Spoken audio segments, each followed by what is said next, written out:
Eskerrik asko, ongi etorri guztioi urtarrileko osoko bilkura honetara.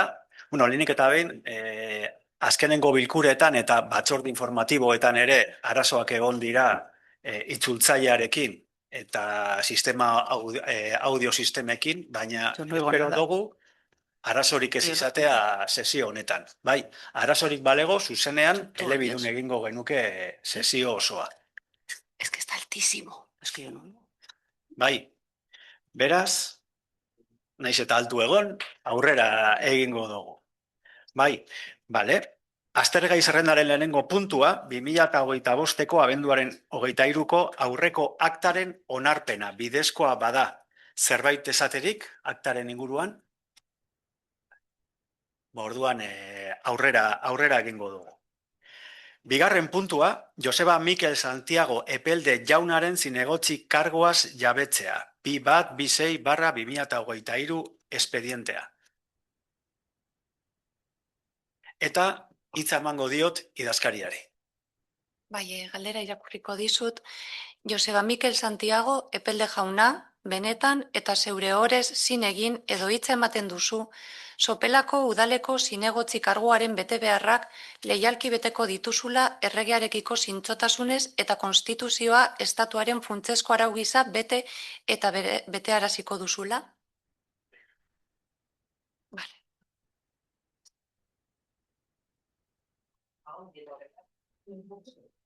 Beraz, karguaz jabetu da eta esandakoa, ongi etorri, zinegotzi berriari.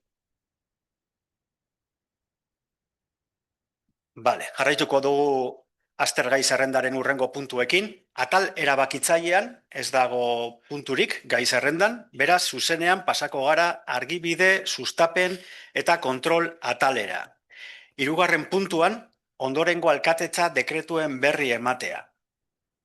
Publikoa da aztergaien zerrenda, orduan ez ditugu irakurriko. Informazio batzordetan alkatetza dekretu hoien berri eman da, eta beraz, zer ez badago edo zalantzarik edo zerbait esaterik ez balego, urrengo puntura pasako ginateke. Bai. Bale. Orduan, urrengo puntura pasako ginateke, EH Bildu Sopela udaltalde politikoak aurkeztu duen ebazpenik gabeko mozioa. Bilboko metroan zerbitzu publikoa jartzeari buruzko bideragarritasun azterketa berri bat eskatzeko proposamena dela eta lurrazeleko geltokiak eta integrazio teknologikoa bari kontutan hartuta. Laugarren puntu hau, agertzen da EH Bildu bakarrik aurkeztu duela, baina ez du bakarrik aurkeztu, naiz eta sinadura hasiera baten bakarrik EH Bilduren bozeramailea egonda, baina beste talde batzuk ere sinatu dute. Alde batetik, Alternativa Vecinal de Sopela, PSE Euskadiko Ezkerra eta Elkarrekin Sopela ere. Beraz, mozio hau lau talde hoien artean aurkezten dugu. Eta hau esan da mozioa irakurriko dut.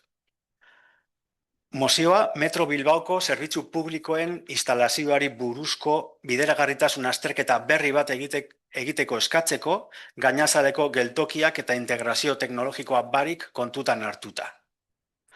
Kontutan hartuta, bat, Metro Bilbaok 30 urte inguru bete ditu zerbitzuan, 1985ean inauguratu zenetik, eta geltokiek jatorrian hiri inguruko garraiorako diseinatuak ez zuten erabilera publikoko osasun zerbitzurik izan, arrazoi historikoak zirela eta. 2016ko azaroan, Bizkaiko Batzar Nagusiek erabaki zuten Bizkaiko Foru Aldundiari eskatzea metroaren zenbait geltokitan zerbitzu publikoak jartzeko aukerari eta bideragarritasunari buruzko azterlan bat egiteko. 3, eskaera horri erantzunez, Metro Bilbaoko geltokietan zerbitzu publikoak instalatzea bideragarria ez dela justifikatzeko txostena egin zuen, 2017ko martxoaren 20an. 4, txosten horrek ondorioztatu zuen osasun zerbitzuak instalatzea ez dela bideragarria, 3 arrazoi nagusiengatik. Espaziorik eza, Metro Bilbaoren proiektu funtzionalari larriki eragitea eta egikaritzeko eta ondoren mantentzeko kostu neurrigabea. 5, 2017ko azterlanak geltokien ezarpen kostuak kuantifikatu zituen. Geltoki berrien kasuan, zerbitzu publiko bakoitzeko kostua 185.000 euro ingurukoa izango zen, mantentzen lanak zenbatu gabe. Eta lehendik zegoen estazio bat indusketa bidez teorikoki egokitzeko kostua 300.000 euro ingurukoa izango zen komun bakoitzeko. 6. 2017ko txostenak adierazi zuen Metro Bilbaoko bataz besteko ibilbidea 6,45 kilometrokoa zela, eta bataz besteko bidaia denbora 10 minutukoa zela, eta datu hori erabili zuen komunen beharra zalantzan jartzeko. Hala ere, funtsezkoa da 75 urtetik gorako herritarrak artatzea, erabiltzaileen ehuneko 25 inguru ziren garai horretan, eta etengabe hasi den taldea da. Bidaiari horientzat eta ibilbide luzeagoak egiten dituztenentzat, adibidez, linea osoa Plentziraino, edo premia larriak dituztenentzat edo arrazoi medikoengatik osasun zerbitzurik ez izateak zerbitzuaren kalitatea murrizten du.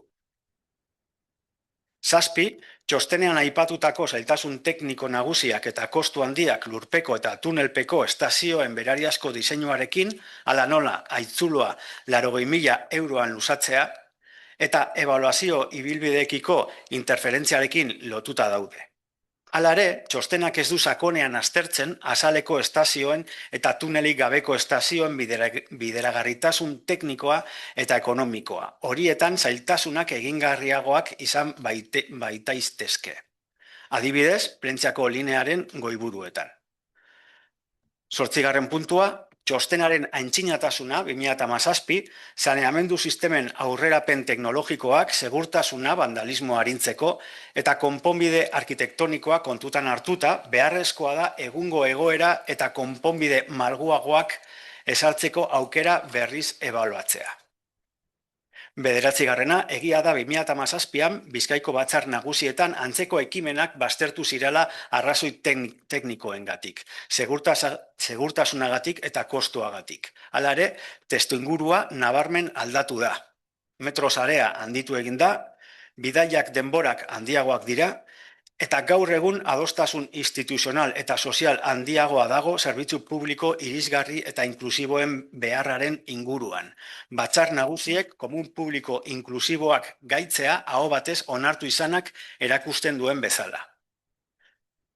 Proposatzen da. Sopelako udalak Bizkaiko Foru Aldundiari, Bizkaiko Garraio Partzuergoari eta Metro Bilbauri eskatzen die beharreko kudeaketak egin ditzala. Beste azterlan eguneratu eta xehatu bat egiteko. Metro Bilbaoko geltokietan zerbitzu publikoak instalatzeko aukera eta bideragarritasuna aztertzeko. Ukitutako udalen parte hartzearekin eta honako irizpide hauek kontutan hartuta.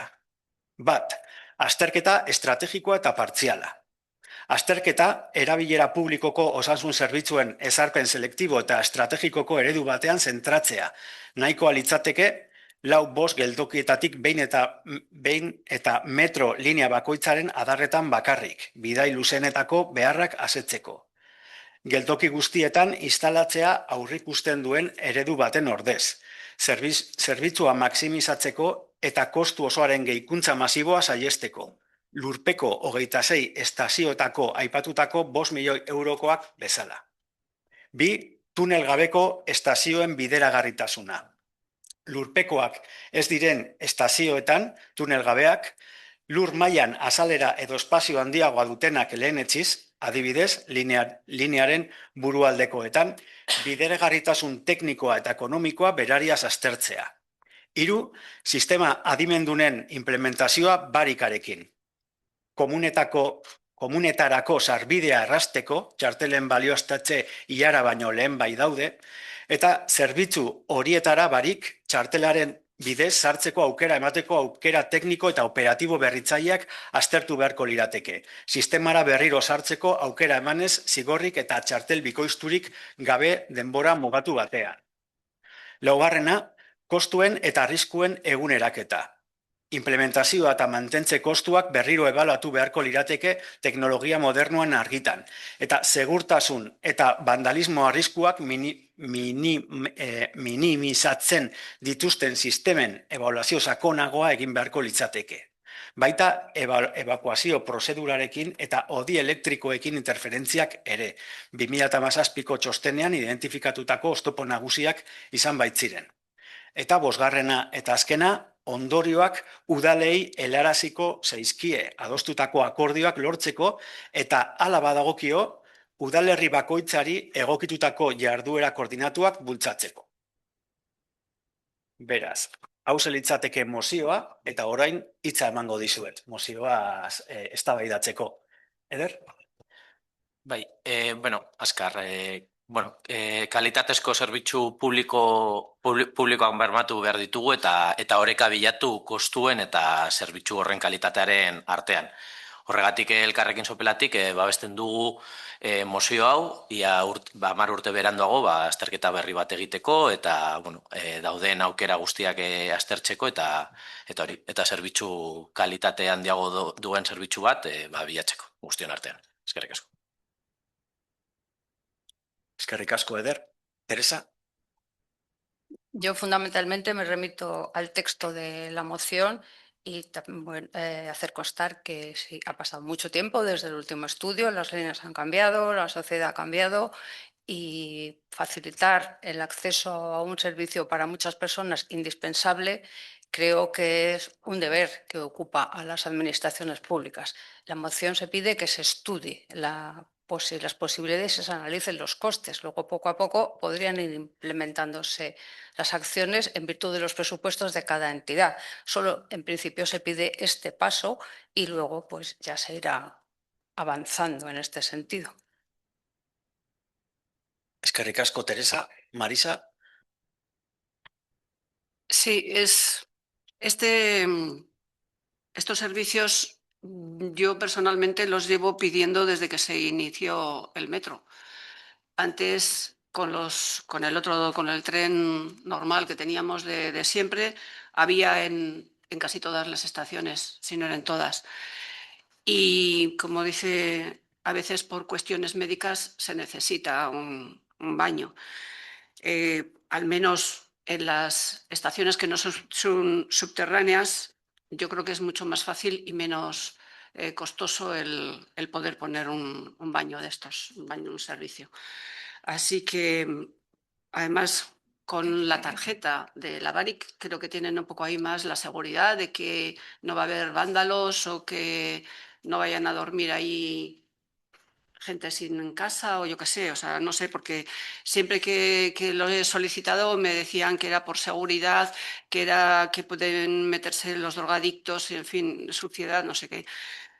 Creo que todas esas cosas se pueden evitar. Hay muchas posibilidades ahora para poder evitar todo esto, entonces esperemos que con el estudio, estas cifras que dan me parecen brutales, no creo que sean tan caras el hacer un baño en cada estación, no en todas las estaciones, pero sí en las que al menos, pues como Sopela, La Rabasterra, Plencia, todas estas que están por encima del suelo, no creo que sean tan costosas. Así que esperemos que sea positivo este estudio y podamos ver dentro de poco baños en todas las que se puedan.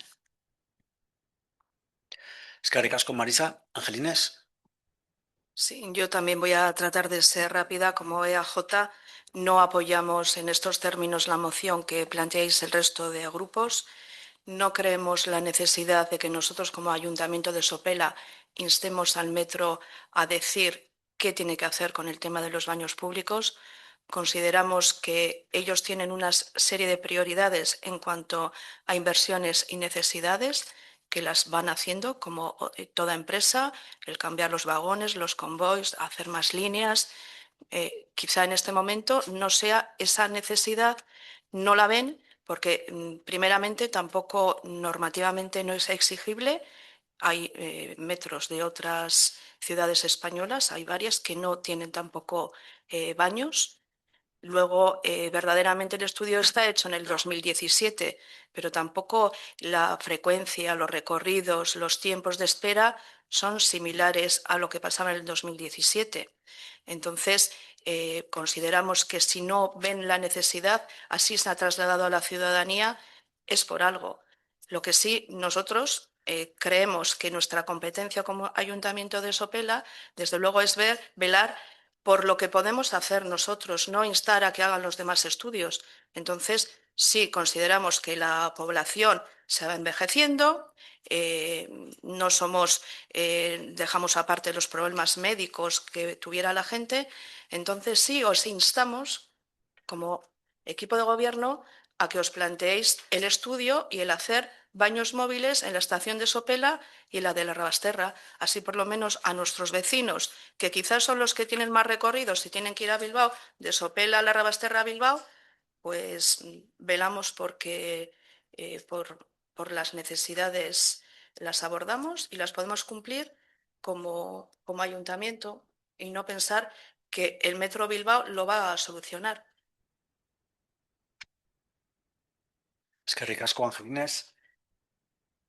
Mozioaren inguruan esatea adostasun eta babes handia duen mozioa dela, udalerri honetan, korporazio honetan, gure ustez justifikatuta dago eskaria. Zentzuzkoa da eskaria, ez da inposaketa bat, ez da aldarrikapen bat. Eskaera simplea da bideragarritasun azterketa bat egitearena. Eta bestetik badago beste gai bat jartzen dana, azpimarratzen dana mozioan, eta da udalen parte hartzea eta implikazioa ere mahai gainean jartzen dela. Eta mozioa onartzen dugun udalok presa udela elkarlanean aritzeko Metro Bilbaorekin. Eta bukatzeko EAJ botatako proposamena ere landuko dugula, nola ez. Eskerrik asko, beste ekarpenik baldin balego, Eder? Teresa? Marisa? Angelines? Bale, orduan, mozioa bozkatzera pasako ginateke. Aldeko bozkak? Abstentzioak? Ezezko bozkak? Bale. Onartutzat jotzen da mozioa. Bosgarren puntua, premiazko mozioak halakorik balego, ez dago preziazko moziorik, eta orduan 6. puntura pasako ginateke, azkenengo puntura, erreguak eta galderak, eta puntu honetara pasatu aurretik informazio bat bota nahi genuke osoko bilkuran. Antes de empezar con el punto de ruegos y preguntas, si queríamos compartir con la corporación y públicamente una información. Se refiere al plan parcial de Avaro, y la información es la siguiente. El Ayuntamiento de Sopela ha registrado ante la Sala del Contencioso Administrativo del Tribunal Superior de Justicia del País Vasco un escrito de personificación y oposición al recurso de casación preparado y presentado por la Asociación Vecinal de Sopela, Sopelako Auzo Elkartea, contra la sentencia del Tribunal Superior de Justicia del País Vasco que confirmaba la legalidad del plan parcial de Avaro. De esta manera, y esta es la idea, el Ayuntamiento de Sopela muestra formalmente su oposición al recurso de casación interpuesto por la asociación contra dicho plan. Eta hau esanda, hitza emango dizuet galdera eta erreguen puntuan. Eder? Teresa? Marisa? Sí.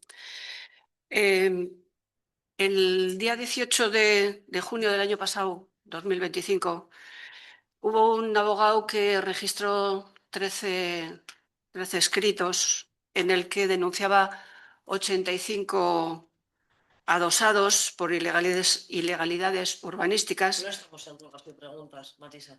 Creo que sí. Ruegos y preguntas apartatuan gaude, bai. Bien, comienzo nuevamente para que no se pierda el hilo. El 18 de junio pasado de 2025, un abogado hizo 13 registros de escritos con 85 denuncias de adosados por ilegalidades urbanísticas tras obras clandestinas. Muchos de ellos también tienen pisos turísticos ilegales. Estas viviendas adosadas solicitaron, se les concedió permisos de obras de 65 metros cuadrados y han terminado siendo de 210, 215. Está probado que es así porque están anunciados en Idealista y en Airbnb, con planos y fotos. No hay ni que pedir permiso para entrar a sus domicilios porque las pruebas nos las han dado ya y están en Internet. Desde Alternativa Vecinal de Sopela queremos saber qué se ha hecho hasta ahora y qué se va a hacer, porque la advertencia de este señor es que acudirá a la justicia si desde este consistorio no se hace nada, puesto que así están casi los 700 adosados que se han construido en Asu, Bareño, Saldu, etc, etc.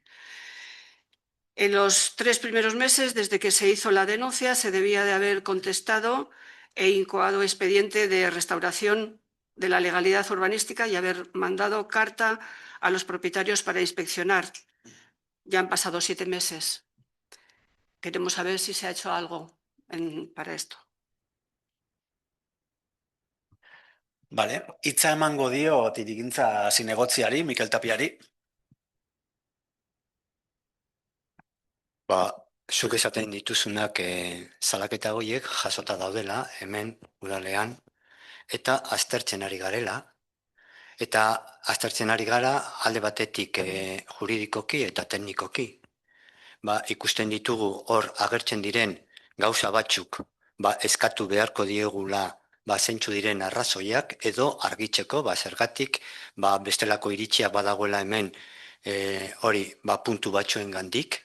Eta hildo horretan ez dugu usten itxita dagoela prozesu hori, baizik eta zabali dagoela eta udalaren iritzia da eta planteamentua izango da eskatzea argibide gehiago erantzunak jarraitzeko ematen.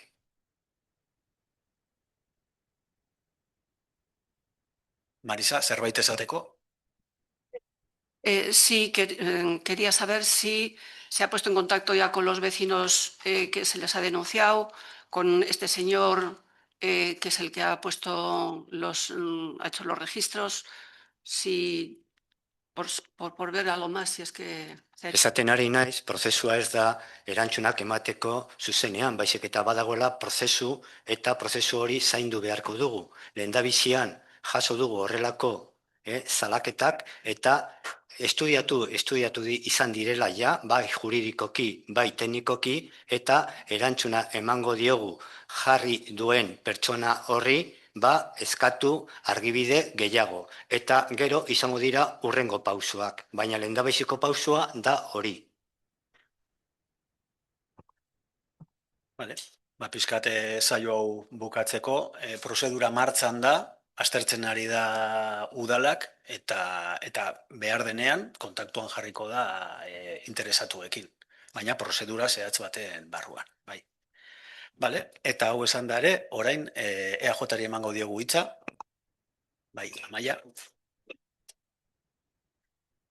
Bai, gudeko gula edo 5 puntu. Lehenengo izango da pasarela egutxibide. Queríamos saber el por qué, si la licitación se ha quedado desierta el 15 de diciembre, nos ha pedido información a varias empresas hasta el 12 de enero para saber por qué se ha quedado la licitación desierta.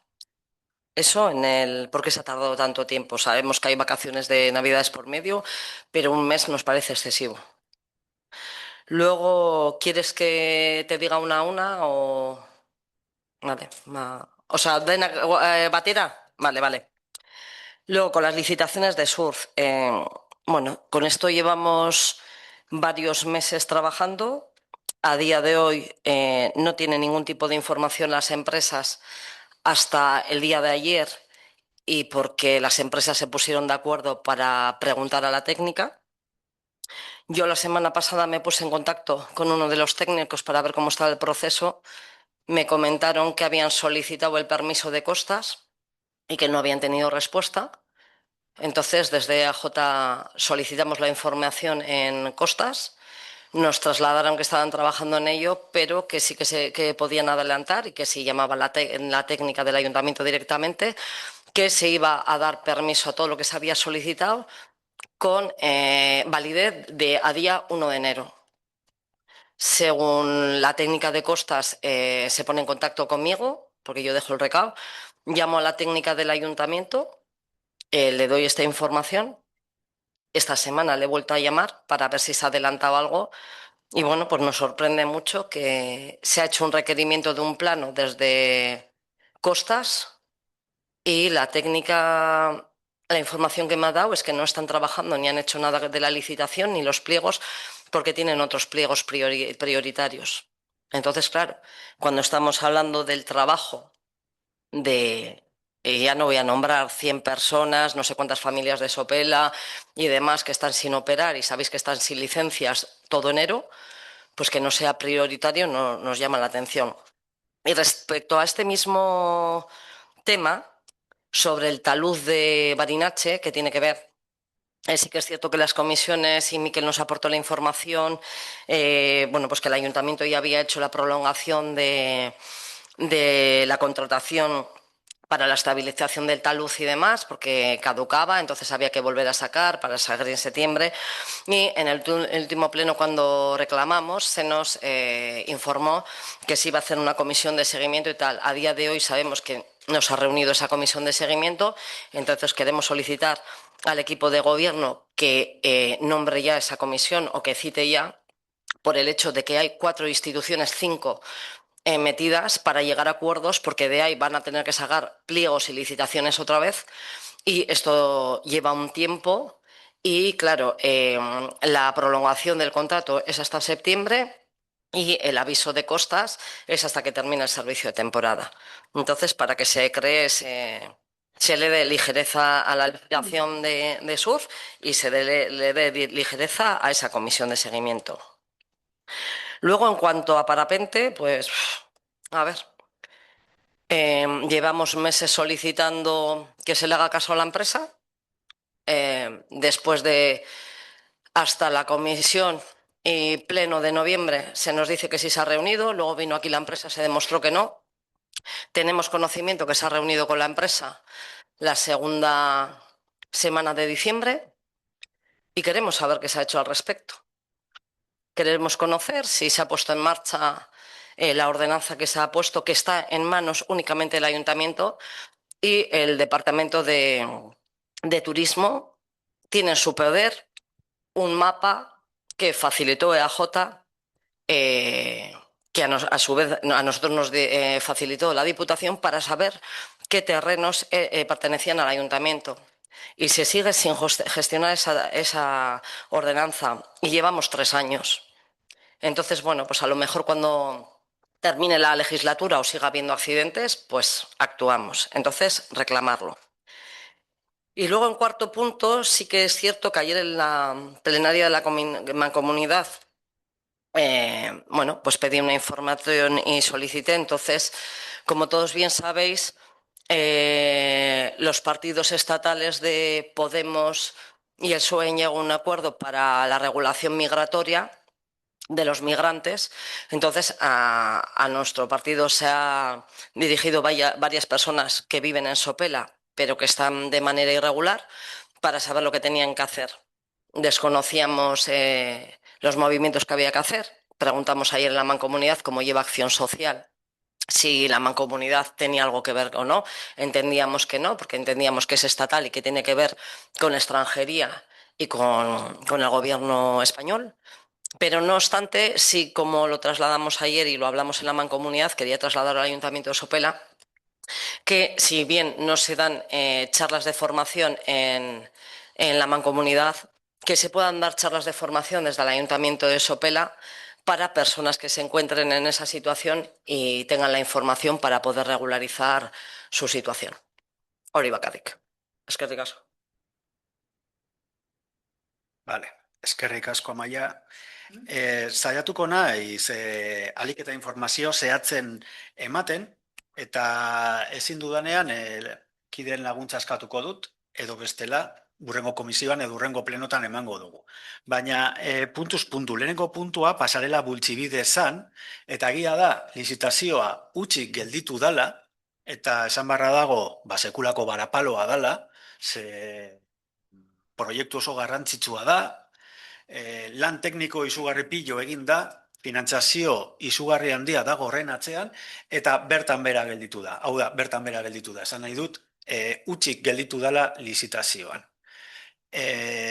Lehenengo bote prontoan, lehenengo arrazoia, balizkoa, posiblea, izan daiteke epeak ez dirala egokiak, ez? Hau da, abendua, ez? Hori bat izan daiteke, baina arrazoiak behar bada konplexoagoak izan daitezke. Lanaren konplexutasuna eta enpresen batzuen disponibilitatea. Izan ere oso enpresa espezializatuak omen dira. Esan bezala, Gabonetako porrak egon dira tartean, eta udal gobernuak nahi baino gehiago luzatu da prozesua. Eta hori horrela da. Eta oraindik ere, ari gara, edo hobeto esan da, teknikariak, bulego teknikoa ari da, enpresa desberdinekin kontaktatzen, jakiteko ia interesa izan dezaketen parte hartzeko. Bai, baina hori da momentu hontan daukagun informazioa. Eta egia da, EPEA luzatzen ari dela, baina kasu honetan bulego teknikoaren gestioak ezin dira arinegoak izan. Eta beti ere, udal gobernuak nahi baino gehiago luzatzen ari da puntu hau. Baina argi eta garbi gelditu da dira, lizitazioa utzi gelditu da, eta orain, enpresa desberdinekin kontaktatzen ari dela bulego teknikoa jakiteko ia interesa daukaten proiektu konplexu horrekin. Hori bat, lizitazioa, surf eskolen lizitazioa. Bale, esan bezala, abenduan eskatu zitzaion Eusko Jaurlaritzari modu formalean, ez, eta administrazio pausuak jarraituz baimenak esleitzearena, eta urtarrilaren 21 erantzuna jaso genuen, errekerimendu bat jaso zen. Eta errekerimenduan eskatzen zen, aurreko lizitazioetan eskatu ez dana, okupazioen plano bat eskatzen zen. Horrela, gure udal teknikaria jarri zan kontaktuan Eusko Jaurlaritzarekin azaltzeko zeinen zaila den plan hori zehaztea, ez? Egunero aldatzen diralako surf eskola bakoitzak erabiltzen duen hondartzaren espazio hori. Baina, esan bezala, urtarrilaren 21 jaso zen errekerimendua eta urtarrilaren 23an bidali zitzaion informazioa Eusko Jaurlaritzari. Eta tartean teknikarien arteko kontaktua egon zen. Behin, baimen hori izan da, orduan informazioa izango dugu pliegoak bideratzeko. Eta hori surf lizitazioen inguruan esan beharrekoa. Barinatze, Komisión de Seguimiento deitutakoa, edo egiten duzuen proposamenari, argi eta garbi, horrela izan behar du. Bale, 3 elementu hauek daude gaur egun orain mai gainean. Lehena, demarkazion de kostasi errekerimendua egin zitzaion, 2024an badakizuen bezala, lur jauzia egon zan, eta orduan, demarkazion de kostasi eskatu zitzaion, errekerimendua bidali zitzaion, lurjauzi hori gelditzeko edo konpontzeko egin zen obraren kostua, erreklamatzeko. Kostasek rekurso de reposizion izenekoa aurkeztu zuen. Eta udalak tarte horretan erantzuna eman dio eta erantzuna ezeskoa izan da. Horrela agintzen duelako prozedurak eta udalak urte guzti hauetan izan duen jarrera, ez? Koherentziaz eta seriotasunez mantentzeko. Orain Kostasek auzibidezko errekurtsoa jar dezake 2 hilabeteko epean. Hori da elementu bat. Eta esan barra dago, rekurso de reposizion horri erantzuteko udal teknikariek euren argudioak oso ondo perfilatu dituzte. Gai garrantzitsua dalako. Eta argudio horiek izan behar diralako koherenteak udalak eramango duen estrategia osoarekin. Hori bat. Bale, barinatzeko espondaren kontrola. Dakizuen bezala, orain barinatzeko rampa, arrapala, itxita dago, azkenengo asteetan lurjauzi berri batzuk egon diralako. Bale, kontratatu egin da, barinatzeko esponda kontrolatzeko azterlana. Eta azterlan horren bitartez, txosten bat egingo da, eta bertan ezango da zeintzuk diren ondorioak eta zeintzuk diren jarri beharreko neurriak. Hori da elementu bat. urtarrian zehar kontratatu da, eta espero dezagun datorren astean txosten hori izatea ondorio eta gomendioekin. Eta badago azkenengo elementu bat eta da garrantzitsuena. Besteak ere badira, baina hau garrantzitsua da. Alternatiben azterketa. Espediente bat sortu da, udalean, ja kontratazioa egiteko, kontratu txikia izango litzateke, baina kontratu txiki hori justifikatzeko behar izanen txostenak bat egin behar du argudioetan kostasen errekerimenduaren erantzunarekin. Eta hor dago pixkat egon den konplexutasun juridikoa. Baina behar izanen txostena badago, errekirimendua ja aurkeztu da, eta behin kontratua eginda, orduan bai kontaktua egin dezakegu administrazio guztiekin. Azaltzeko errekirimendua egindala, errekursoak jarri digutela eta eseskoa erantzuna eman zaiola, horrela izan behar zen, barinatzeko espondaren kontrola gauzatzen ari garela, kontratu berri batekin, eta azkenik alternatibak gauzatzen ari garela. Eta behin, eta hori izan daiteke igual, datorren astean ja kontratu hori sinatuta egotea, behin hiru elementu horiek ja eskuartean izan da, orduan bai, Sopelak udalak badauka nolabait lanabesak, eta argudioak eta pausuak emanda, eskatzen duzuen jarraipen batzorde hori deitzeko. Eta oso garrantzitsua da, eta hori egin beharko dugu. Vale. Parapentearena, hitza emango diot Ederri, eta aipatu duzuna mankoren batzordean osoko bilkuran egon zan zeuen proposamena ez, ia zer gertatzen den araudi berri horrekin, eta mankon bai esan zuen, mankoko arduradunek esan zuten ezala mankoren eskumena, ondo hartzen da, zeuek botatako proposamena, landuko dugu ia Sopela diversaren bitartez eman daitekenik ikastaro horiek, uste dugu jadanik ematen ari dirala Sopela diversaren bitartez prestakuntza horiek. Eta beraz, hori izango da erronka. Eta esan behar dugu, urrengo erronka dela Sopela diversa manko mailan aplikatzea. Baina hartzen dugu zuen ekarpena. Eta hau esan da, laugarren puntua izan da parapentea, eta horren inguruan ez daukate informaziorik, eta zuzenean Ederri emango diotitza. Vale, eskerrik asko Unai. Sí, tuvimos una reunión con la empresa el 19 de diciembre y, bueno, tras esa reunión, bueno, pues tomamos un poco la determinación de que, bueno, pues había que igual determinar bien qué empresas operan en el término municipal de Sopela, pues para realizar esa actividad. En base a esa base de datos, digamos, que se pueda determinar, pues requerirles la documentación que se pueda para ejercer las potestades de policía, que según AESA pues, es una de las potestades que tenemos para controlar el uso del término, el uso del suelo municipal. En base a esa documentación que se requiera y en base a los análisis, bueno, al control in situ que se puede hacer a través de Udaltzaingoa, pues bueno, también, tal como viene en un informe de junio del 2025 de Secretaría, pues bueno, pues podremos determinar cómo es el uso del suelo municipal y especificar también pues si hay un uso especial o no. En base al uso que se dé, pues bueno, se verá si se puede establecer algún tipo de normativa municipal, pero bueno, como queda bien claro en el informe de Secretaría, esa normativa debería limitarse a regular la afección de la actividad a dicho dominio, o el dominio municipal, de acuerdo con los objetivos que se enumeran en el informe, pero nunca a regular la actividad en cuestión u otros aspectos ajenos a las competencias municipales.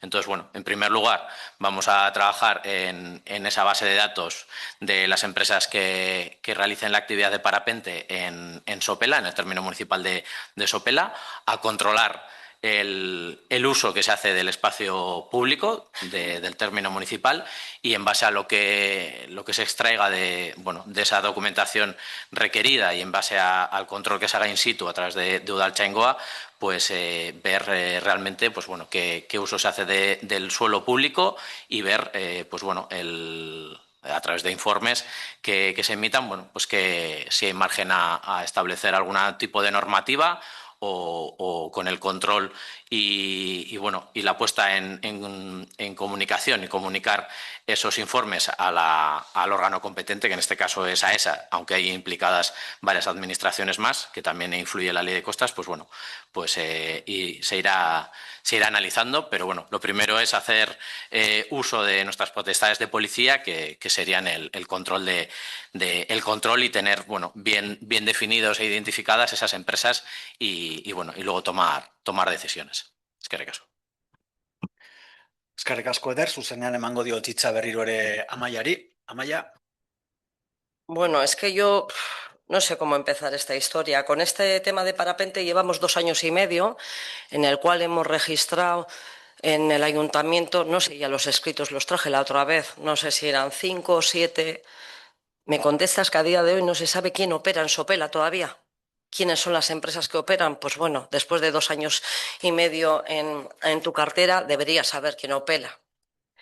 También me llama la atención que cuando yo el año pasado voy a una reunión con las empresas a la Diputación para saber, después de hablar contigo y después de meter un registro en el ayuntamiento y de facilitarte el mapa a ti personalmente, como sigues ignorando a las empresas y a los escritos de las empresas, acompaño a las empresas a la Diputación, donde nos dicen claramente quién compete donde salen esas empresas. Ahora me dices que hay otras administraciones. Te facilité el nombre y el mail del responsable, el director de medio ambiente que se encarga de eso, y nunca las has escrito ni las has llamado. Jamás. Jamás. Entonces, que me digas ahora esa retahíla, luego haces referencia a un informe de secretaría. Siempre te escudas en los informes de secretaría. Mira, no, perdona, las decisiones las toman las áreas, los concejales y los equipos de gobierno. Y los trabajadores, los funcionarios, ejecutan las decisiones que toman los equipos de gobierno. No la secretaria o la interventora o el técnico hace lo que cree. No, no funciona así. Entonces, para que la secretaria haga un informe, se lo tiene que solicitar viendo la parte jurídica y demás, pero no decide ella. Es tan fácil como una ordenanza de regulación de suelo público de espacio de Sopela, es tanto como decir, se va a regular este espacio.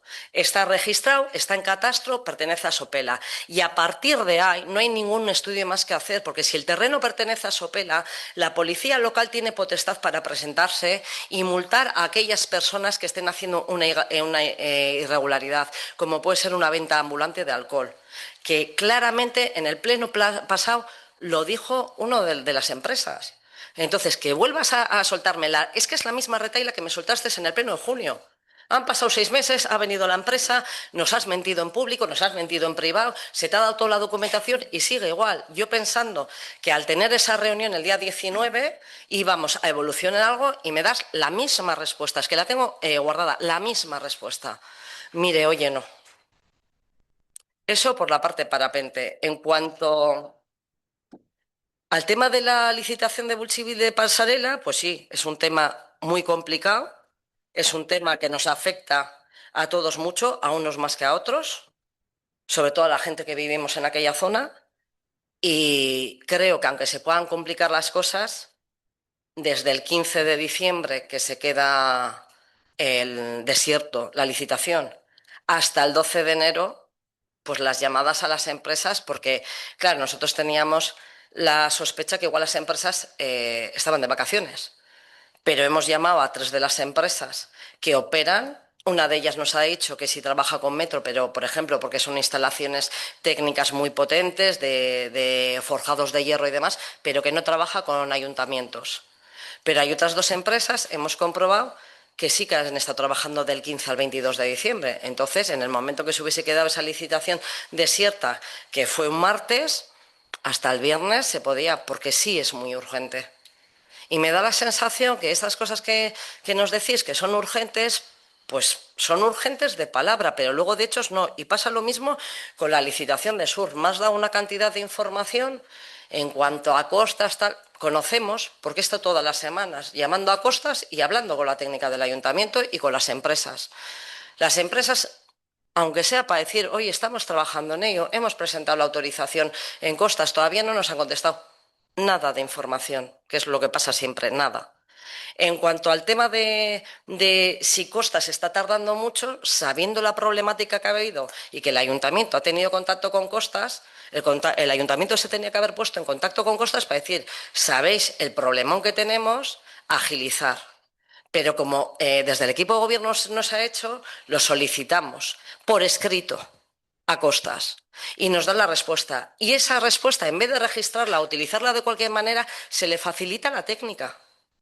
Para que sepa, se va a dar, igual tenéis que presentar otro tipo de información, pero se va a autorizar y va a ser vigente desde el día 1 de enero, para ir acelerando el proceso de la licitación. Y por mucho que Costas tarde en dar, es que los pliegos se pueden ir adelantando, es que no se ha hecho nada de los pliegos.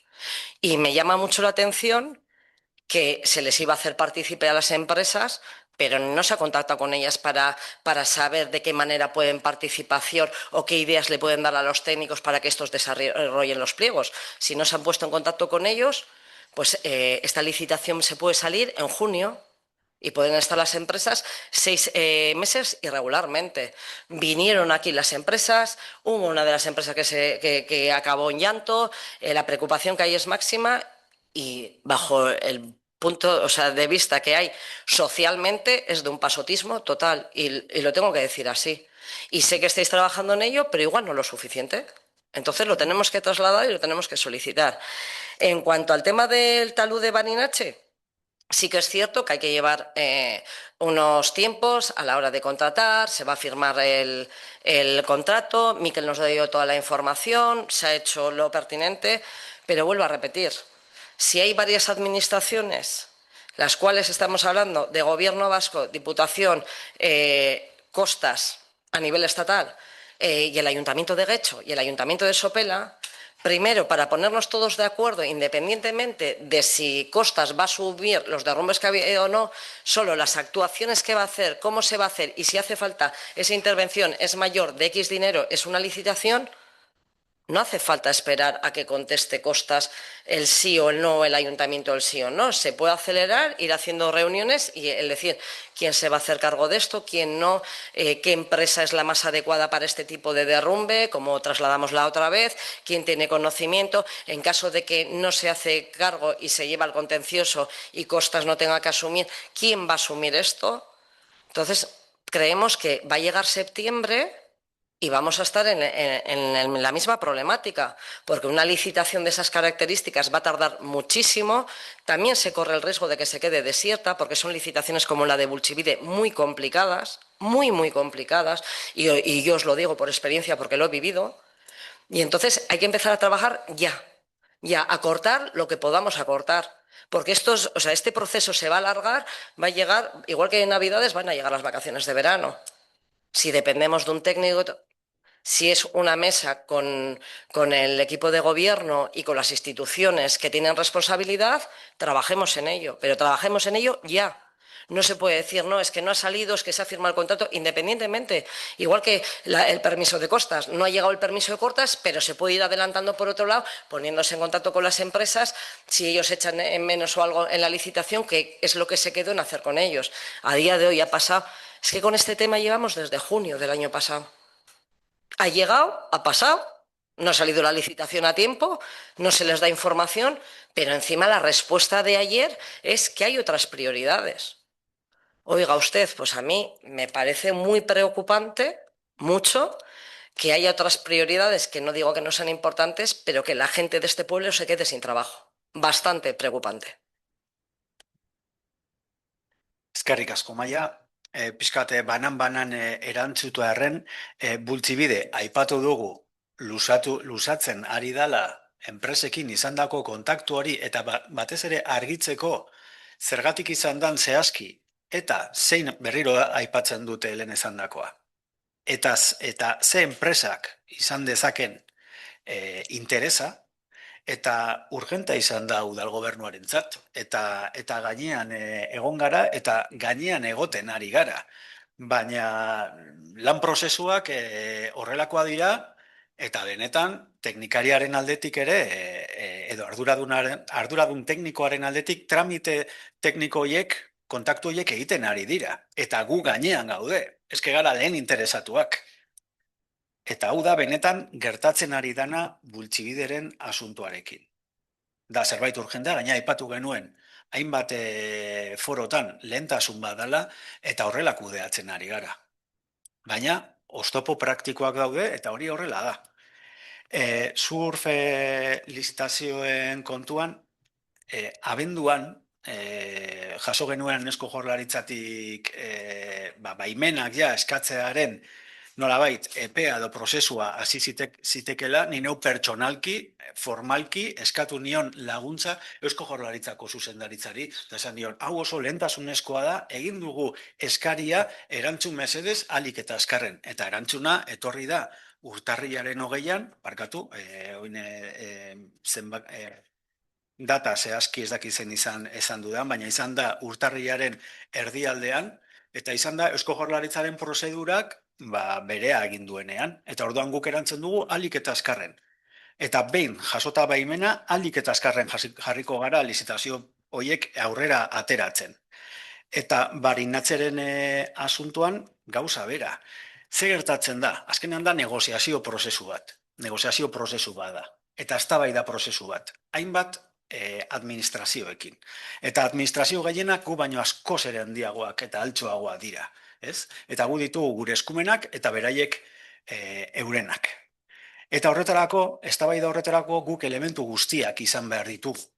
Ze gure indarra izan behar du seriotasuna. Eta seriotasuna erakusteko izan behar dugu errekerimendua indarrean. Izan behar dugu kontratua, hau da, kontrola, barinatzeko esponda, kontrolatzeko kontratua indarrean, eta izan behar dugu alternatiben kontrola azterlana, barkatu, indarrean. Hoie dira gure elementuak seriotasuna agertzeko eta negoziatzeko. Eske hori barik kontakturik egitea ez deko zentzurik edo oso ahul joango ginateke. Hemendik oso gutxira ja, 3 elementuak eskuartean izango ditugu eta aurrera egingo dugu. Parapentearena, behin eta berriro aurkeztu du EAJak bere haserrea eta bere kritika. Saia, momentu hontan horretan lanean ari da, de hecho, kontaktuan dago jada beste sail batekin, udaltzaingoarekin, eta espero dezagun argitzea, zuek behin eta gehiagotan aurkeztutako kesa eta kezka hori. Eta mankoko hitzaldiena lehengo zerean esan duzu, eta, bueno, saiatu gara erantzuten, jasotzen dugu zeuen ekarpena, eta saiatuko gara bideratzen, gai garrantzitsua delako. Eta hau esan da, baina plenoa bukatutzat emango dugu, bai? Teresa, bai. Has caído un móvil o algo así. Nada, sobre el proceso de regulación de migrantes, es que fue el Consejo de Ministros el que aprobó el martes esta regularización extraordinaria y tiene el procedimiento de cualquier Real Decreto, que es, se expone en audiencia pública, el plazo se prevé que se inicie desde el 26 de abril a junio de 2026, y tiene que sancionar al rey y se publicará en el BOE. No hay más datos. O sea, hasta que no se publique en el BOE no se puede hacer absolutamente nada. Esto es en moncloa.es y en gobiernoespaña.es está esta información. De hecho, es lo que han dado los medios de comunicación. Entonces, bueno, entiendo yo que los técnicos y técnicas responsables de la mancomunidad recibirán por parte de UDEL seguramente esta información más detallada y con los procedimientos a seguir, con formularios de solicitud, etcétera, etcétera. Es esta información la que a los concejales y concejalas de mi partido se nos da un traslado, diciendo que, bueno, que esto acaba de empezar y que siendo un requeto ley de medidas urgentes, pues que tiene una tramitación, ni siquiera va a pasar por el Congreso, que es lo más rápida que se puede dar dentro de la administración. Entonces, bueno, pues esperemos que todo vaya rodado, el periodo de exposición pública no paralice nada y que sea cuanto antes. Eskerrik asko, Teresa. Dana dala, bai antza danez, eta arain egun mankon, atzo barkatu, mankon EAJ-ko ordezkariak esan bezala, kezka sortzen ari da herritarren artean, eta jasotzen da EAJ-ren ekarpenan, non informazio hori eman behar den bai mankon, eta bai, kasu honetan, sopela diversa zerbitzuaren bitartez. Gauza bat, Mikel, bakarrik, esateko. Obviamente, hasta que no salga publicado en el Boletín Oficial del Estado, nadie va a saber qué requerimientos. Lo que estamos pidiendo es que una vez que se haga público en el boletín, que algún abogado especializado o alguna asociación especializada puede venir a dar una charla para a esas personas que no tienen recursos puedan saber y dirigirlos lo que tienen que hacer o cómo tienen que hacer o dirigirse a una ayuda, nada más. Oso ondo.